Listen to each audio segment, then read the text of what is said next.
Cari telespettatori, rieccoci insieme. Questa volta parliamo con gli industriali di dimensioni piccole e medie, ovvero con rappresentato con Fabi Padova dal presidente Carlo Valerio. Grazie di essere qui con noi. Grazie a voi. E parliamo di temi estremamente importanti ma anche interessanti che riguardano indistintamente anche le aziende, ma i lavoratori, un po' tutti quanti noi cittadini e la società civile. Da un lato affronteremo il tema della Brexit, visto però dalla nostra realtà locale, le conseguenze, le ripercussioni, come viene valutata, che tipo di azioni si sarebbero dovute o si potrebbero ancora intraprendere per salvare il salvabile, qualora fosse necessario farlo. Poi parleremo dello staff leasing e delle situazioni del mercato del lavoro, ma anche del Sistri 1° gennaio 2019 non è più in vigore. Che cosa cambia? E lo vedremo insieme. Allora, Presidente, ci sono anche altre questioni che saranno interessanti affrontare se avremo il tempo. Io direi di incominciare in ordine di priorità e anche di curiosità per molti. Brexit. Ovvero che cosa? Inquadriamo un po' la situazione, perché se ne è parlato sempre a livello generale di Europa, paesi, eccetera. Poi noi ci mettiamo il focus proprio sulla realtà piccola del nostro nord-est. Cosa cambia? Cosa succede? Ma intanto, forse, nonostante questo sia stato dibattuto molto, è meglio dare un inquadramento generale sulla Brexit e sul significato, ma proprio brevissimo, perché in realtà è stata una scelta che ha fatto il popolo britannico su argomenti dei quali non conosceva nulla. La portata soprattutto. Sì. Se non... Dopo una campagna elettorale positivi, cioè favorevoli e contrari, assolutamente inconsistente dal punto di vista dell'informazione di ciò che erano i temi veri, e quindi ha preso una decisione che era solo umorale senza rendersi conto di che cosa sarebbe successo. Dopo 2 anni e mezzo, quasi 2 anni, ancora non hanno trovato una soluzione e quindi adesso si trovano ad affrontare all'ultimo momento un problema che è finalmente quello di rendersi conto di che cosa vuol dire abbandonare i meccanismi di condivisione che in giro nel mondo ci sono e in Europa in particolare per difendere i nostri 450 milioni di abitanti. Lei ha aziende insomma, che hanno anche un'allocazione, se non erro, no, estera. Noi abbiamo, le sedi sono tutte qua, abbiamo aperto una sede in Gran Bretagna una volta, ma parliamo lingue diverse, ma non solo italiano e inglese, che oramai non è un problema, proprio l'impostazione culturale del lavoro è diversa, per cui l'abbiamo chiusa. Ecco. E però la Gran Bretagna resta il nostro mercato di riferimento e copre oltre il 40% della nostra produzione. Quindi per noi la Gran Bretagna è metà della vita della nostra azienda, per cui conosciamo qualcosina anche dei risvolti e dei meccanismi. Sì. Quando, prima di questa votazione, prima di questo passaggio, che cos'è che andava bene? Voi l'avete vista anche l'avete studiata, insomma, la realtà, per ipotizzare una sede lì. Cos'è che andava bene stare in Europa e che cosa invece stava stretto al Regno Unito di starci dentro, tale che può aver motivato questo tipo di scelta? Ma di nuovo è sempre questione di percezione e di realtà.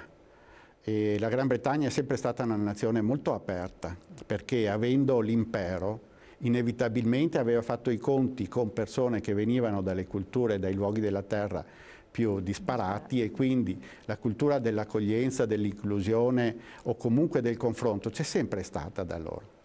Però poi in questi ultimi anni ci sono stati dei problemi, diciamo, economici per le classi meno agiate, che purtroppo non sono state rispettate abbastanza, forse, e quindi è nato un sentimento anti-europeo, perché l'Europa veniva considerata come la ragione per la quale la gente si impoveriva. Le cose non stavano così, non c'era niente di ciò che la Gran Bretagna si era impegnata a fare con l'Europa che affossasse in qualche modo la qualità della vita dei suoi cittadini. Anzi, perché non hanno dazi, avevano tutti i meccanismi di trasporto delle merci, cioè il libero mercato aperto. Che loro hanno tante importazioni. Il 70% di quello che consumano loro è importato. Anche l'agroalimentare. Soprattutto l'alimentare. Sciocchezze, ma voglio dire, anche tanto. Bene, quindi non avevano niente in realtà da perdere, anche perché avevano un accordo con l'Europa con uno status particolarmente favorevole. Status che era stato migliorato ulteriormente nell'ultima serie di accordi che avevano strappato all'Europa con il Presidente del Consiglio precedente, Cameron, il quale aveva strappato all'Europa una serie di accordi che, se fossero stati applicati, avrebbero messo in grave difficoltà l'Europa, perché erano particolarmente favorevoli al popolo britannico. Facilitazioni ulteriori, oltre a quella di avere una loro moneta. Quindi di fatto non c'era nulla, però è stata fatta una campagna molto umorale, di cui abbiamo esperienze giornaliere noi adesso qua in Italia, per cui sono state create una serie di immagini negative che erano legate non tanto e non solo ai fatti oggettivi, quindi alle cose, ma alla sensazione. E quindi il popolo, nonostante il fatto che nessuno avesse previsto una cosa di questo genere, si è sentito nella necessità di dire un no da qualche parte. L'hanno detto questo no nel posto più sbagliato che potessero scegliere, cioè restare in Europa, che per loro di fatto rappresenta un punto di riferimento fondamentale che non è sostituibile con nient'altro in questo momento. Tant'è che adesso, vediamo cosa sta succedendo, se vuole. Sì, sì, infatti. No, bene, allora adesso cosa succede? Succede che in 2 anni, per questioni politiche interne, perché uno fa delle promesse che non dovrebbe fare, e invece che prendere gli impegni fa delle promesse e poi si sente più legato al mantenimento delle promesse piuttosto che all'affrontare l'oggettività dei fatti. E questo succede spesso in vari ambiti. Tutti i giorni, tra l'altro 2 promesse in Italia, sto dicendo, vabbè, ma non occorre che lo diciamo noi. Ecco, quindi nel cercare di capire come comportarsi all'avvenuto Brexit, cioè alla rottura in qualche modo dei rapporti precedenti, non hanno tenuto conto di quelle che fossero le esigenze appunto dell'oggettività. Hanno cercato una serie di equilibri politici che dessero un po' ragione a tutti e soprattutto che mantenessero la possibilità per la May di restare primo ministro con una parte del suo partito che voleva andarsene nel modo più rigido. È una questione politica. Assolutamente politica. Non ci hanno pensato, non sono andati a vedere che cosa succedeva. In Svezia hanno un ministero che si chiama Ministero del Futuro. Che cosa fa? Bellissimo. Infatti è una cosa affascinante. Tanto pensa a cosa succederà fra 10 anni, 15, 20, 30 alla società, così come la società si evolverà. Ma oltre a questo prende in considerazione tutte le decisioni degli altri ministeri e dice: attenzione che questa cosa potrebbe avere questa ricaduta o quell'altra. Una cosa semplice, sensata, no? Sì. Le pare che viviamo in un mondo così noi qua? No, ecco, bene.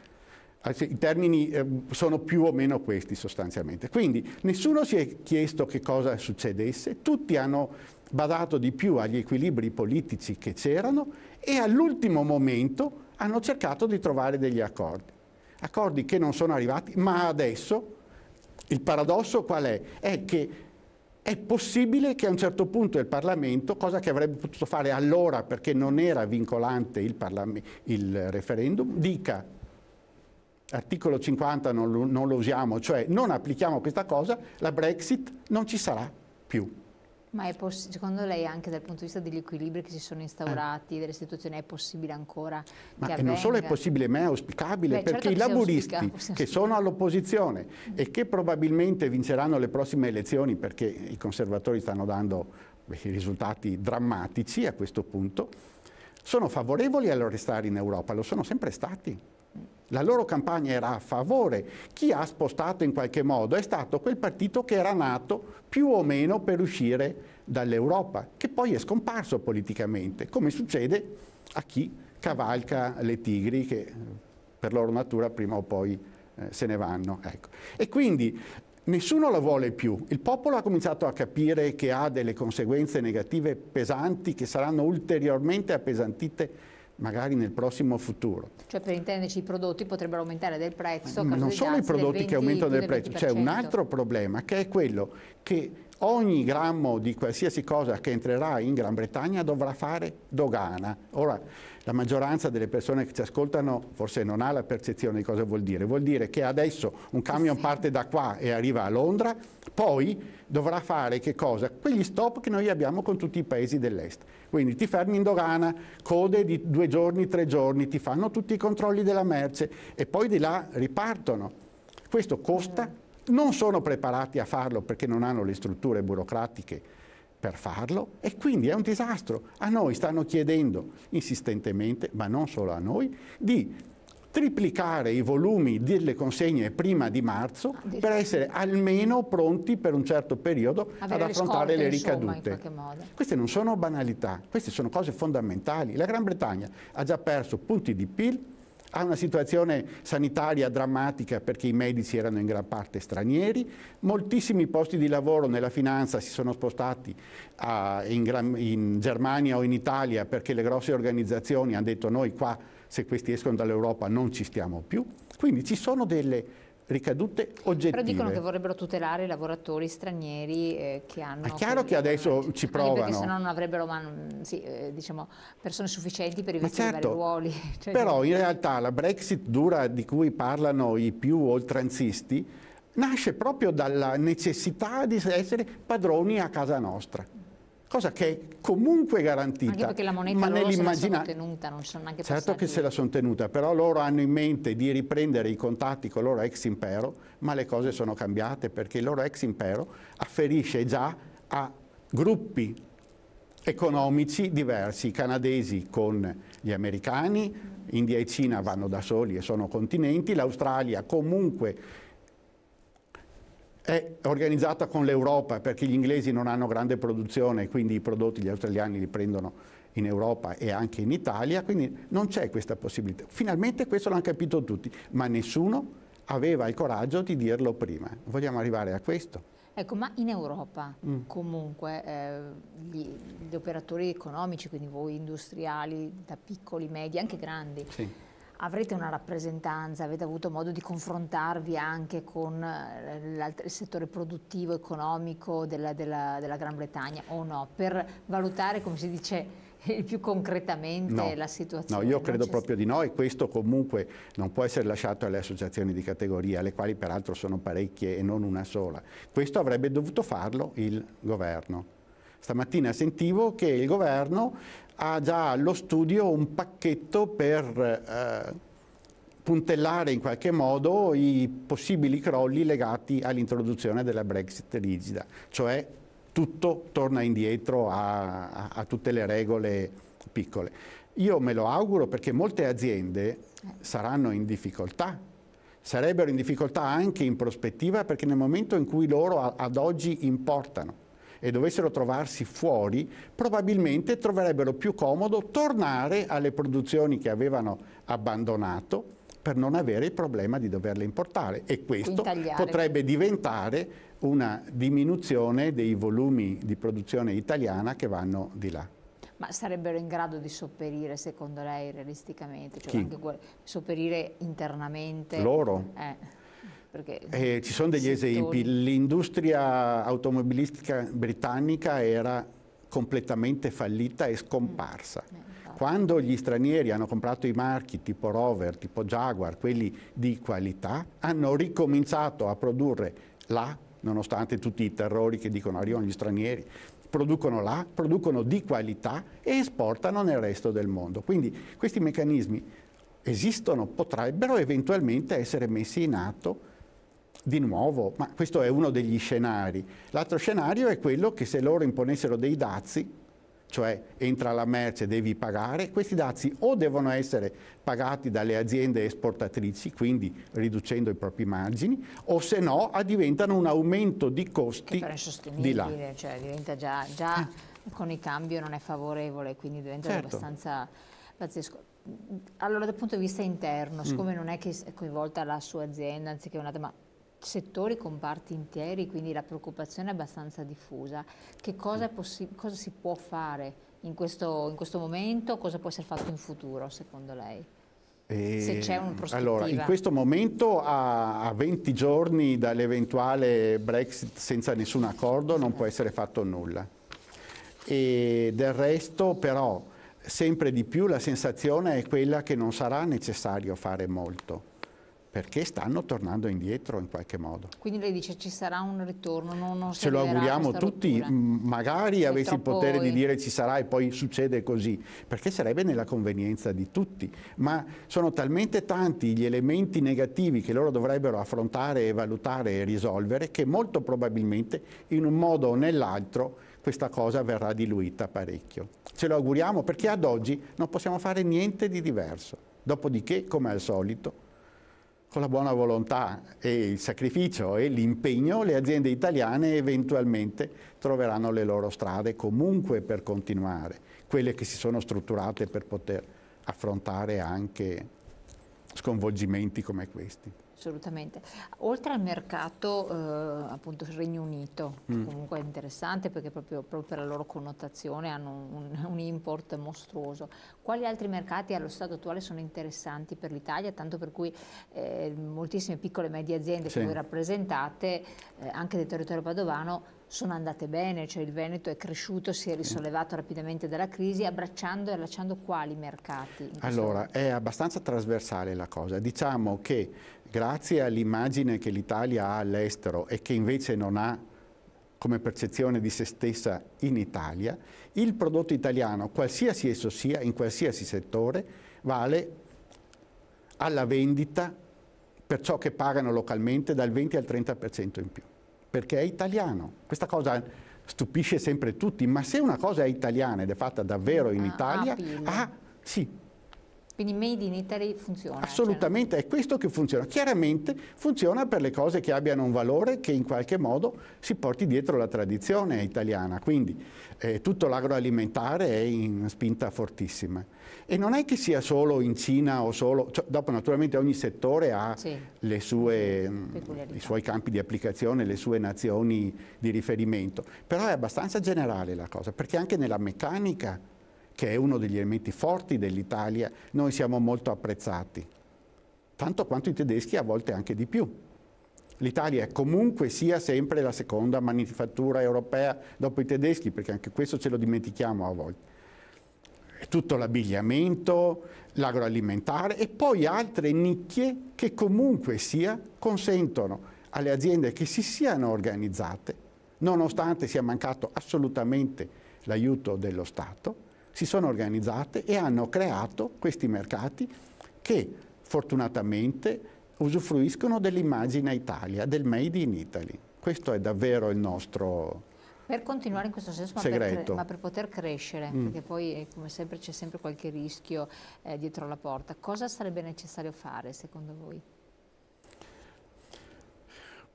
Preso atto del fatto che la roba italiana, se è italiana e quindi frutto di una serie di valutazioni, ha grande successo, bisogna continuare sulla strada che la valorizza e quindi valorizzare ulteriormente il marchio Italia e scegliere quelle produzioni in tutti i campi che possano dare qualche cosa in più che gli altri non sono in grado di dare. Solo differenziandoci noi possiamo competere in settori che prima erano preclusi. Ricerca e innovazione? Assolutamente, ricerca e innovazione, proprio quello che è stato cancellato in Italia in questo periodo per finanziare le due operazioni populiste di pensioni quota 100 e reddito di cittadinanza. Ecco, da quel punto di vista, che posizione avete? Noi siamo assolutamente perplessi, ma dire assolutamente perplessi non vuol dire niente. Noi siamo fortemente contrari a entrambe le operazioni, così come sono state formulate. Che cos'è che non... Allora, sono chiaramente demagogiche, non c'è altro da dire, perché la quota 100, per esempio, dura 3 anni. Allora, oggi chi si trova nella condizione di aver lavorato tanto tempo e quindi ci sono le descrizioni strappalacrime, poverini hanno il diritto qua e là, ha il diritto di fare questa cosa. Fra 3 anni le stesse persone cioè che hanno 3 anni in meno oggi, che si troveranno nella stessa condizione, non avranno più garantito questo diritto, perché è transitorio. A meno che non venga riproposto, ovviamente. Sì, certamente. Se è successo. Poi nasce sulla necessità, tutte e due nascono sulla necessità oggettiva di avere più attenzione per chi è in difficoltà. E questo è assolutamente legittimo, ma c'è modo e modo. La difficoltà grossa per la quota 100, cioè per i lavoratori dopo la riforma delle pensioni che era obbligatoria, tant'è che ancora oggi nessuno la mette in discussione nel suo impianto, era quella di far fronte a chi si era trovato in vera difficoltà per una serie di errori dovuti al fatto che il Ministero per il Futuro in Italia ancora non esiste, cioè nessuno si era immaginato cosa succedesse di quelli che poi sono diventati, con un termine terribile, esodati. Allora, le stesse risorse potevano forse essere utilizzate in parte per risolvere quei problemi di gente che non aveva più nessun rispetto per le istituzioni, perché le istituzioni li avevano traditi, quindi si ristabiliva il rispetto per le istituzioni attraverso la soluzione dei loro problemi, si andava avanti col resto e un'altra quota dei denari potrebbe essere stata utilizzata per aiutare ulteriormente lo sviluppo e per correggere il costo del lavoro che in Italia notoriamente è tra i più pesanti del mondo. Assolutamente. E allora, questo è uno. Questo è uno. Parliamo anche degli altri, Prego. però abbiamo la pubblicità che incombe, quindi pochi minuti di pubblicità, poi torniamo con voi. D'accordo.